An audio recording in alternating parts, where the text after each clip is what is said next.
Hey guys, welcome to Woloff's Garage. Today we're going to be working on my 2012 Chevy Impala. About 2 years ago we did a ceramic coating on it. I liked it, it held up really well, completely got away from wax, but it's done its job and it's about time to redo it. Whenever I first put the ceramic coating onto it, I did not do that much paint correction on it because it was the daily driver. It had over 100,000 miles on it. Today I want to work on it a little bit more in depth, get some of the swirls out of it and things like that. So stay tuned and see what happens. As you guys can see, she's got some swirls, some scratches, so we're kind of going to work on her a little bit and see what we can get out of her. Alright, so what we're going to be doing for this one is we got a kind of a heavier duty compound. It's not that heavy. The only problem is I switched over recently to the Adams car corrections. I like them. I really liked Adams products. The only problem is I find that they are not strong enough. They don't work as well as I need them. So if you go with something like the heavy correcting compound, you're expecting it to eat into the finish a little bit more to kind of give you a better correction. The only problem is I'm not seeing it. I also use the Turtle Wax Swirl Remover. I've found that this is a little bit more aggressive on the paint and it does a better job at getting out the actual scratches. So that's kind of what I'll show you here in a second.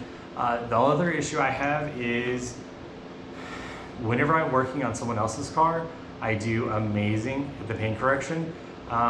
Whenever they're my vehicles, I don't get as aggressive with them. It sounds really weird, yeah, it doesn't always turn out the way I want it to. So we'll kind of see what happens today and see if we can get some of these scratches and swirls out of it. So I've been cleaning cars for years. In high school, I worked at the Chrysler dealership, and I was a porter. So we clean cars daily. You can use, if you need something a little bit more aggressive on the paint, you can use something like a mild paint thinner. I used a product called 3812. It worked great, but I don't think I need anything quite as aggressive. It's already been washed and cleaned, things like that. I don't have one of those videos up, but I can make one here soon. I just use simple alcohol. And then I will put her on a rag and wipe the paint down to help kind of get anything off of the paint that might be on there. Whenever you're doing it, I mean, you're going to be eating into the paint with the compound and stuff like that. So it's going to break down anything that's left on there. It just makes it easier if there isn't a wax or ceramic coating or anything along those lines that's on the paint. I found that sometimes it will kind of work a little bit harder if there is something on there. I'm not a professional, not a pro at this. I've been doing it for many years and this is kind of my experiences with it. So this is kind of a how-to on what I do whenever it comes to paint corrections and things like that. Just make sure you wipe that down, nice and dry and clean. Now I also purchased the Adams Swirl Killer. From Adams, I've used buffers over and over again. Whenever I bought my first new car, I wanted to have something that if it did get scratched or anything like that, I'd be able to kind of correct the paint, fix it, get it back to showroom. The only problem was I've always had buffers, just regular circular buffers, and I found that half the time it would leave more swirls in a black car than it would actually helping it. So I bought the Swirl Killer multi-directional buffer from Adams to kind of help cut down on that. So we'll get started now with the compound, because as you guys saw earlier, if it turned out in the video, hopefully it did, this thing's covered in all kinds of scratches. It's a 2012. My spouse used to drive it as the daily driver, and then it's seen a lot of brushed car washes, so the paint is it's scratched. So we'll go ahead and put some compound on it, see what it looks like after that, and then we'll use the correcting polishes from Adams and then you can kind of see how it brightens up the paint, brings up the metallic and things like that into it. I don't like a ton of overspray or powder or I guess the polish slinging everywhere. So I kind of pat it in and get it a nice little layer on the area where I'm working before I get going, just so that way whenever I turn it on, I don't have polish flying everywhere. And then all I do is I will turn it up. So we're actually gonna try to do this too. All right, from that point, give it a look, see how you did. I kind of just go back and forth until you really work the product in, whether it's your compound, finishing, polish, whatever you're using. It looks pretty good, but I think we can probably do another pass and take just a few more scratches out. I still see some scratches here and there, things like that. So we're gonna work it in one more time.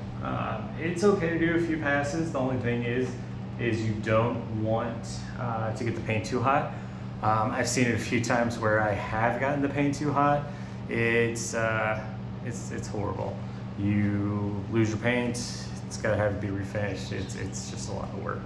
So let's go over this one more time and see how it turns out after we do it again.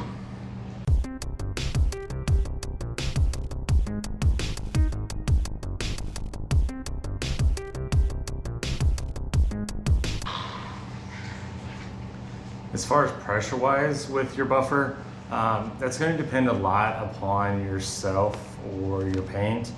I know a lot of people say, only push down this hard or try to do it like this. I've found that a lot of things that a lot of people recommend don't work for me. It's kind of a trial and error. After so many cars, you get used to how it feels. Basically trying to keep the pad as flat as possible is what works for me. I don't stay in one spot for too long. I think that could be half of the issues why on my personal cars I don't get them as nice as they could be, because I don't put as much effort into it as if it was someone else's car and I'm really going over it, trying to make sure that I am using the right pressure. I'm terrified I'm going to mess up one of my cars, which is kind of I guess a bad thing at times, but I was trying to make sure they look good. This car does have 200, actually it's got 196,000. It's getting ready to roll over 200,000. Still looks great, still runs and drives fine. Just keep up with the maintenance and things like that. The only thing that we have actually replaced on it is the torque converter. Other than that, it's had a simple tune-up. The actuators in the dash that control where the vents blow out, we've replaced those about 3 times. Other than that, it hasn't been that bad of a car. So yeah, let's get the next step on, which is going to be the heavy correcting compound. I know that we just used a compound, but the actual turtle wax swirl remover is going to be a lot more stout, I guess you could say, than the heavy correcting compound by Adams, because I've always had to go a few steps higher with Adams, because I feel like the cutting ability to get through the paint isn't as good with Adams products. Don't get me wrong, I do love their products. I have their ceramic booster and things like that. Works great to keep a shine on the car, or if you are trying to keep just a fresh spray, the spray detail.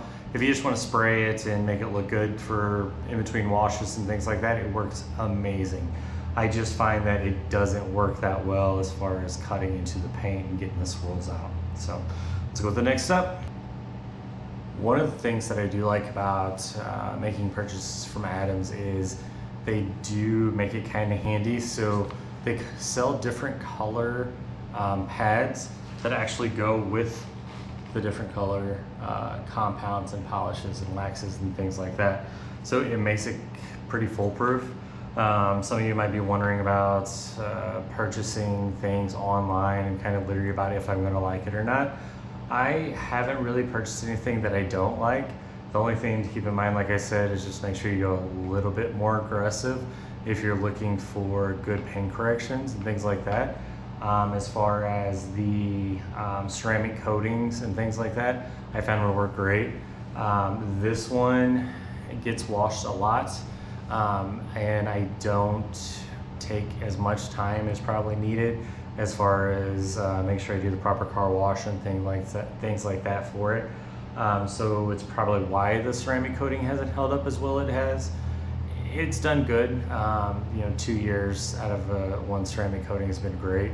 My Malibu has been ceramic coated for roughly the same amount of time.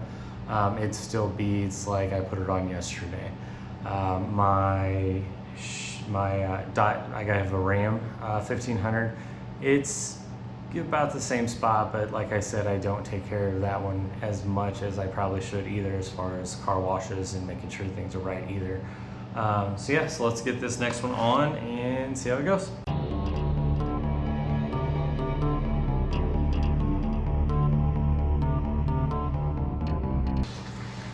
So there is Adam's heavy correcting compound.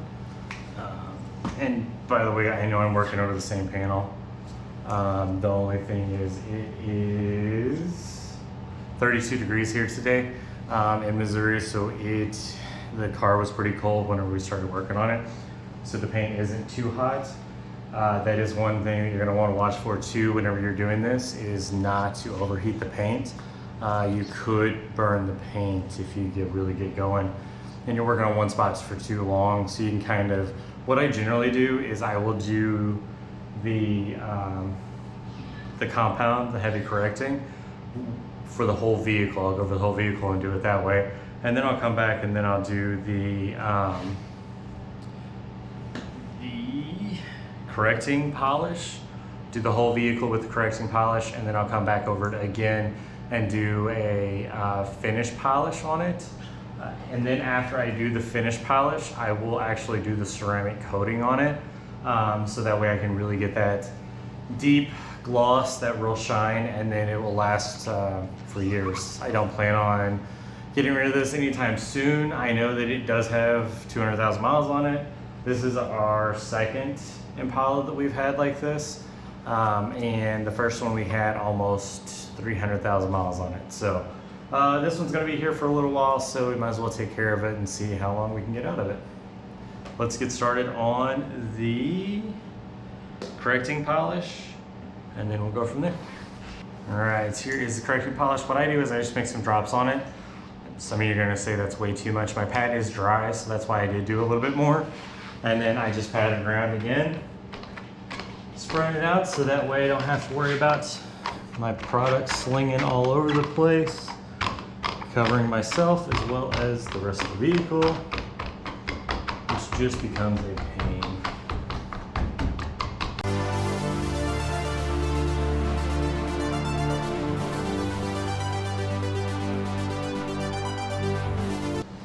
And in case some of you guys are new to like polishing and things like that, as far as why you would do so much, so you kind of pick how many different polishes you're going to have to use depending on how scratched, faded, worn out your paint is. The better your paint, you can probably get away with like a finishing polish and something like that to kind of get the real minor imperfections out of it. But if you've got say a 2012 Chevy Impala, it's got a ton of little scratches and nicks and things like that into it, more than likely you're going to need something a little bit stronger. Plus, if you've never actually done a real paint correction on it before, it's going to need a lot more work than say a newer car that you're just trying to prep to get ready to put a ceramic coating on it or something like that. If it's straight off the dealership, you do it quick enough, you might not have to worry about it. If you drive it for a little bit and you kind of go back and forth on whether or not you want to put a ceramic coating on it, then you can run into having to get more in depth whenever it comes to how much paint correction you're going to have to do to it. Like I said, this one, it's just my daily driver, so I didn't put that much work into it whenever I first did the paint correction. But then I also had never done a ceramic coating before, so I kind of wanted to see what the ceramic coating was like first, and then if it was like what everyone else had talked about with how much hype it was getting. I will never go back to wax again after using ceramic coating. It lasts longer. The water repellent, the way the water rolls off of it is amazing. I have found that I really enjoy having the ceramic coating on it. So that's kind of what I want to go back to. So I figured this time, now that the ceramic coating's worn down a little bit more, I will go ahead and do the paint corrections on it and see how it turns out with the ceramic coating on it as well. So let's go ahead and do the finish polish and see what she looks like when we're done.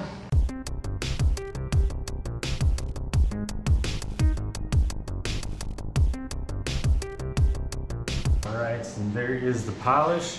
What I was saying a second ago about deciding what polish you need, like I said, it's going to depend on the amount of damage to your paint. The reason why, before I got sidetracked there, the reason why you would need several different polishes and things like that is because each one cuts into the paint a little bit different, to where a compound's going to get more aggressive with the paint to get more scratches out of it.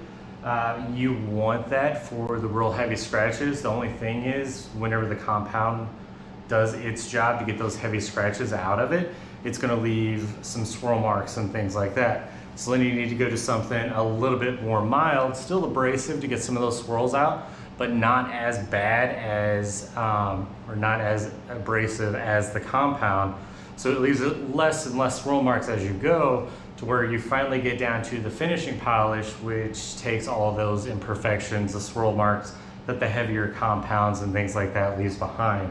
So that's why you use so many different ones, and then you kind of step down as you go, because if you use the compound, it's got heavy swirl marks in it.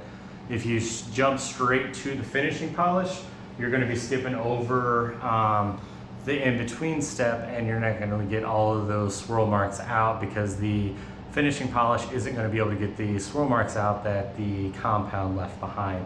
If that makes any sense, hopefully it does. So let's go ahead. I've got it down. Let's see what it looks like, and then I will show you the ceramic coating that we're going to put onto it, and let you guys kind of see how that works as well.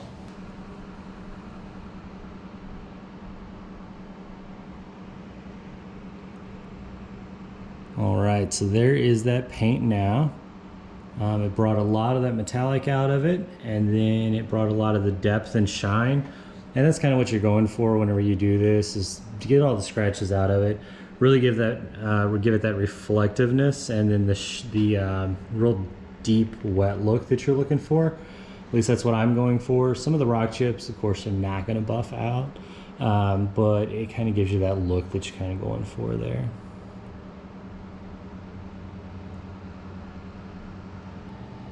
All right, guys, before you put your ceramic coating on, make sure that you are getting the old residue off of there. I just make sure I wipe it down really good, so that way I don't have any leftover residue on there, to make the ceramic coating not set up as well on your paint. I usually don't have any issues with this. You can do something like an alcohol or something along those lines to try to take that off of there. Like I said, I don't have any issues with this. I don't find that the Adams polish leaves any kind of wax residual over to keep that from getting on there. I just make sure that I wipe it down really good. The paint is nice and clean. There's no scratches in there. If I find any spots that need to go over again, I just go over those with the buffer and kind of go from there. So my ceramic coating, I don't use the Adams ceramic coating. I'm sure it's probably awesome, but I found that the Mother CMX ceramic coating works great. I put 3 coats on it. I know it's a little extra. It only says that you would really have to do a second coat to it. I let it set after I put the coat on it for 24 hours, After the 24 hours, I put a second coat on it, let it set for another 24 hours, then put a third coat on it. I know the only issue is having your car sitting in the garage for 24 hours while the ceramic coating cures. But if you've got a spare car that you can drive or something like that, it makes a big difference. And if you've only got to do it every 2 to 3 years, why not? So let's go ahead and get this on here. So first what you want to do is just mist your microfiber towel. I did a little bit more of a mist, but we'll call it good. And then I just put it on. I go back and forth one way. And you can see this as it's going. It hazes up on the paint, so that way you can kind of see where you've applied it. And then if you, say you did miss a spot and you wanted to go over a little bit more, all you'd have to do is spray it and then go back over it. It's really not a put too much of it on there, don't put too much of it on there. I know a lot of the different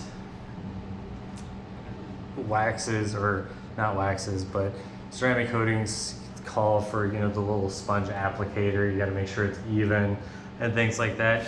I haven't found that to be the issue whenever I'm using the CMX. I just make sure I go back and forth and get into all the different spots. I don't know if you guys can see it. I did do the headlight a little bit up here. That's a whole nother situation. Headlights, the plastic on the headlights, they are a little bit more sensitive to heat since the plastic heats up a little bit quicker.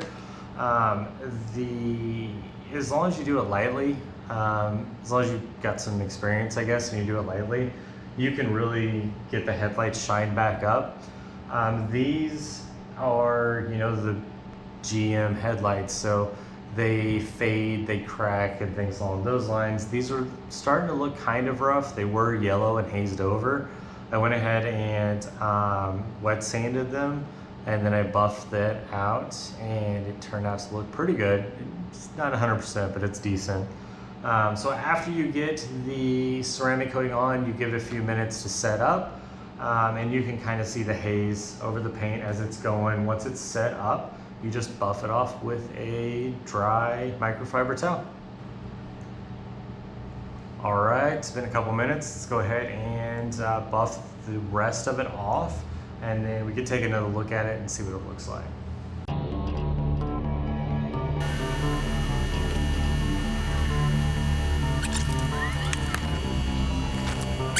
All right, guys, and there you go. There is what you're looking for. A metallic finish.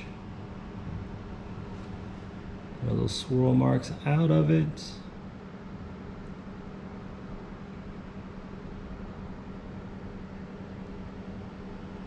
She looks like she's ready for the showroom. All right, guys, she's already looking a lot better. You guys go and do something fun. I'm going to finish up here, and I will catch you guys on the next episode of Woloff's Garage. See ya. You guys have a good day.